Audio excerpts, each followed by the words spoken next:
Hello everybody, and welcome back to another cell phone repair with T-Nerds Inc. Today we'll be working on an iPhone 7. We're doing a screen replacement and a battery replacement. So let's get on into it, and here we go. This is an iPhone 7. It needs a new screen and a new battery. We're going to pull the pentalopal screws at the bottom, starting with this one, number 1, pop, and then number 2.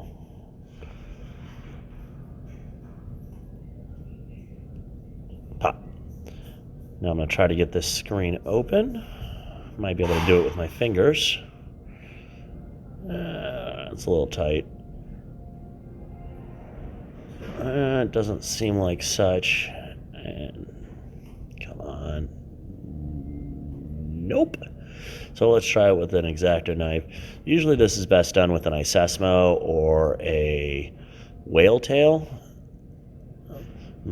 I've found that spudgers and guitar picks don't work that well. Now we're going to slide down the side of the phone and open up and do the bottom as well, and then the other side. I'm going to lift up the screen just a little bit, but not too far.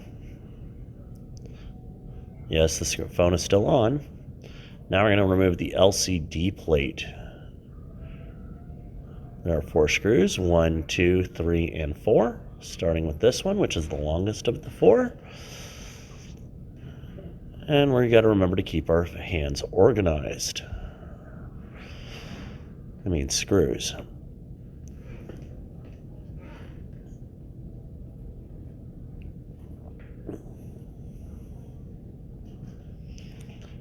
Pop this plate off. Then we're going to want to follow the battery connector to the battery. And there's the battery connector. We're going to try to pop that off. So that's kind of like a Lego. And pop. Now we're going to pop the LCD and the home button connector. Next, we're going to go to the top and take out these 2 Phillips screws. As these cover plate is for the front camera flex, which also has the proximity sensor, day-night sensor, and connector for the ear speaker. So once we get these 2 screws out, again, we're going to making sure our screws are organized. We're going to pop this plate off and pop. And we're going to disconnect this here. It just pops right out. Now the screen's disconnected. So we're going to work on these here. It's got 6 screws total. Starting with this one, 1, 2,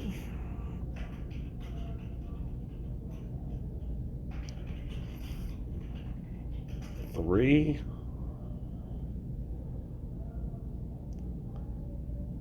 4, and number 5. Now I don't pull that last screw until I'm ready to fully remove the harness, so we'll lift it up with the camera, pull out the ear speaker. Now we're going to try to disconnect the proximity sensor and the day-night sensor. Sometimes it doesn't like to go completely out, so let's take a look. Yeah, we're going to grab an X-Acto knife and we're going to just pop the plastic a little bit and loosen that up. And once it's loosened up a little bit, it'll make it a little bit easier to get that day-night sensor out. So we're going to pull it up just a little bit. And there we go, we got it off. Now we're going to pull that last screw. It's just covering a metal bracket that holds the speaker grill into place. We'll pop that out. Make sure, again, our screws are organized. We'll lift that up, and we can pretty much lift it with just the tip of the screwdriver. Very gently lift it. And pull. And we're going to move that out of the way.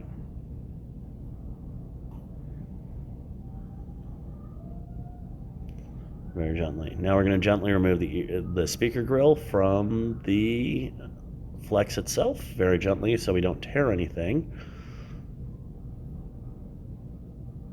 There we go. And then we're going to start working on the home button.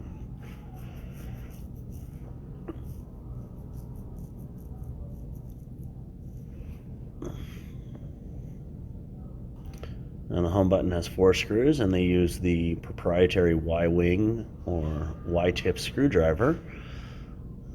And 1, 2, 3,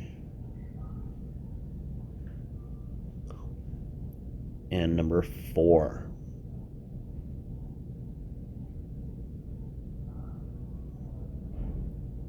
Now I'm going to disconnect this connector right here, and we're going to lift it up and pop it off. Now we're going to fold that over so we can make sure it's clear of the entire home button flex. Now I'm going to pull this up with an X-Acto knife. Most people use a heat plate and a spudger or hair dryer. For me, this is just a little bit faster. And the home button falls right out. Now we're really much done with this screen because the heat shield, our new screen, already comes with one pre-installed. These are from Mobile Centrics. We're going to fold back the protective cover, and we're going to slide that home button in, drop it into place, and we're going to fold up that tab again so we can drop down the home button because it wraps around that tab. And we're going to fold that tab back down. We're going to try to connect it. Sometimes these don't like to line up properly, so we got to be really, really careful about that. And it's not wanting to go as easily as I was hoping, so we're going to push it forward just a little bit, try to get that lined up. Something's not right, so let's see. I'm just coming at it at the wrong angle. I'm a little short of everything from the looks of it. Now we're going to plug that in. Now we're going to lay the bracket back on the top with the legs pointed down. And we're going to put those 4 screws back in.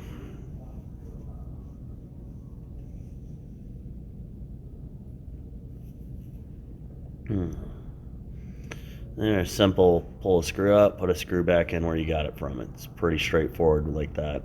It's kind of nice actually.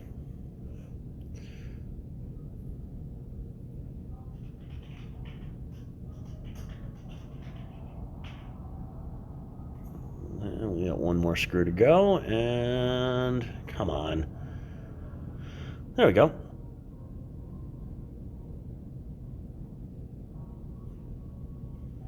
I'll tighten that in, make sure those are nice and tight. Now we're going to pull this off. It covers the adhesive for the ear speaker. And we're going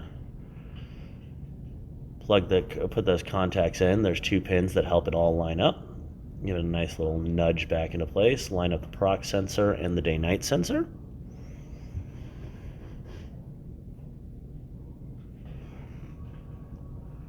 I'm going to put this plate back over the top of everything. Getting everything nice and lined up.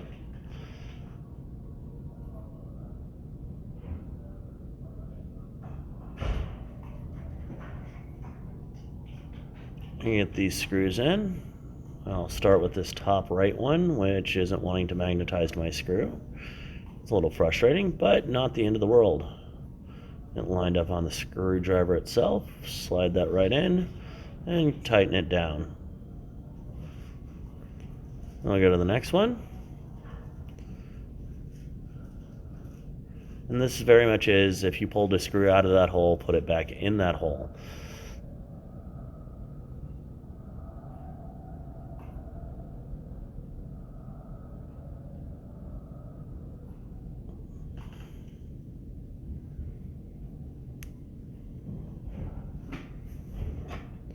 These aren't just lining up properly like I'd hope. But 2 more screws, this one, and it goes in nice and easily. Yep. And then that screw that covers the bracket for the speaker grill. And that's it for the screen assembly. We're going to set that aside, and we're going to get the battery and see where that goes. Alright, so we're going to pull these 2 screws down at the bottom, and then the 3 screws for the Taptic engine. So we're going to pull these screws. This is normally where the headphone jack would go on all the prior generations of iPhone. I'm going to pop that right up. And then that's the connector. We'll pop that right off. It comes off like a Lego. One screw on one side and two screws on the other. And these are all Phillips head screws, so they come off pretty easily.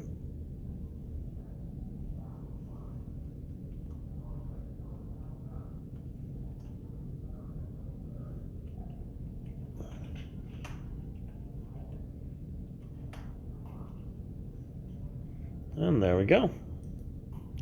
So now we're going to take out this adhesive that's in the bottom of the battery. Pulling the Taptic engine makes this a lot easier. So we're they're right there and there. We're going to slide this in underneath it, and we're going to twist the tweezers themselves. And then we're going to pull. But we're going to pull with our fingers and not with the tweezers, because the tweezers really do pretty much cut everything. Yeah, it tore there, but it didn't go all the way back underneath the battery, so we're just going to grab that up a little bit, twist a little bit, and pop that last little section out. Pop! And then we're going to do the same to the other tab. Again, slide it under, twist the tweezers up, twist, twist, twist, twist, and then pull it a little bit, and then we're going to grab it with our fingers and pull it. And keep it as low and as close to the phone as possible, and there we go. Now the battery pretty much just falls out at that point. Now we're going to put the Taptic engine and that plate back into place. Again, Taptic engine is only 3 screws. There's one. Come on. Sometimes screws just do not want to be on the screwdriver. Get everything lined up, get that screwed back into place. That's screw number 1.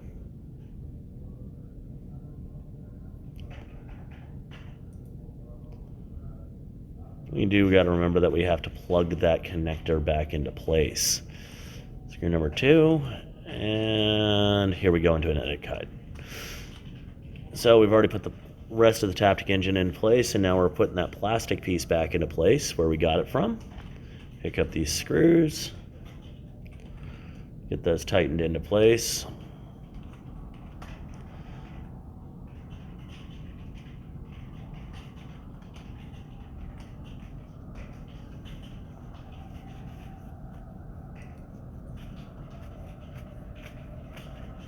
And get those in. Now we're going to reconnect the screen before we put the battery in. The reason for this is because you don't ever want to have a battery connected when the screen is not connected. There's too much chance of damaging resistors or stuff like that, and it's just not worth the risk to me. We'll pop these back into place. They really do click in just like Legos. Now we're going to connect the battery, but we're going to connect the connector first, and then we will remove this blue stuff down here. It makes it a lot easier to line up the connector. Pull that right off, lay the battery down, and drop it into place. Now we're going to turn on the phone to make sure it turns on. Hey, look, an Apple logo. I'm going to lift up the screen. We're going to put this plate into place.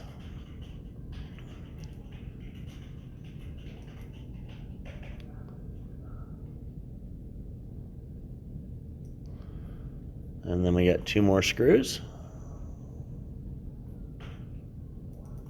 1 and 2. We'll start with this one. Now these 2 screws up here are the same exact length, so it doesn't really matter which one you put in which hole.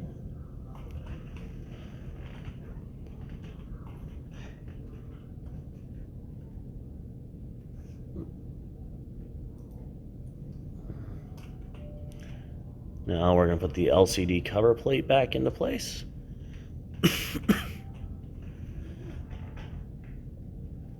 We'll start with that longest screw, the longest screw of them, and then just go from there.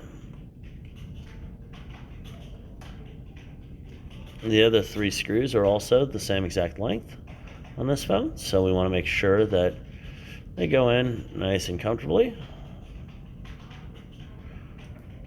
But I'm still really specific about these 4 going in the exact same hole they came out of. And glass screw. Nope. Okay, where did that screw just go? There's my head. Alright, I don't actually know where that screw went, so we're going to see if we can shake it out, see if it falls out. Nope. So now we're going to close the screen up because it's most likely in a channel or in a place where it's going to make it difficult for the screen to close. And it'll be able to tell us where the screw is. But I'm going to do this very gently, oddly. So just in case I don't want to damage the LCD from the back side.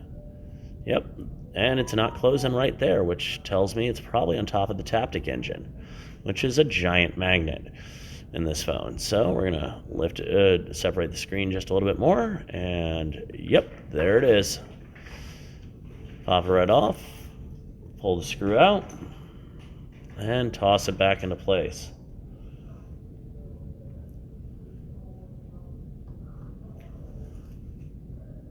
And then we're gonna close up the screen.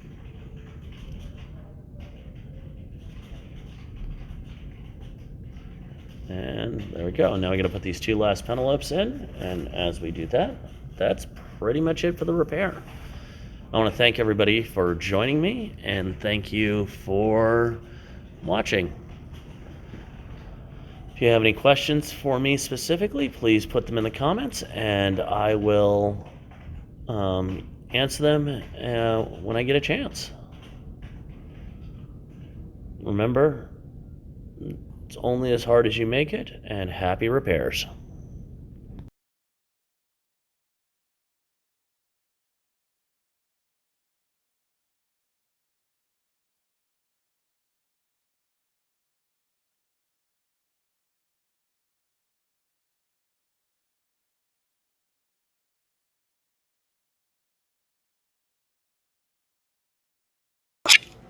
Hello everyone, I am Amanda Bland, owner of S Nerds Inc. Certified Phone Repair. We have 2 store locations in South Elgin and Rockford, Illinois, where we offer affordable technology solutions and repairs. If you enjoyed this video, please hit the button below to let us know and subscribe for future posts. If there's any content, information, or questions you'd like us to address in future videos, please mention it in the comments below. Thank you for watching, and may the tech be with you.